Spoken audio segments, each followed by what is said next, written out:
You ask Tiger to solve. This deals with linear equations with one unknown. The final result is b equals 10. Let's solve it step by step. Simplify the expression. Expand the parentheses. Simplify the arithmetic.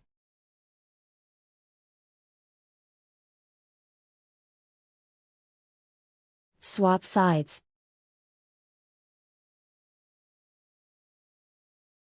Group all constants on the right side of the equation. Add 35 to both sides.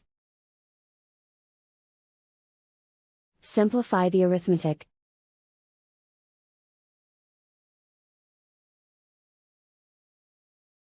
Isolate the b. Divide both sides by 3. Simplify the fraction.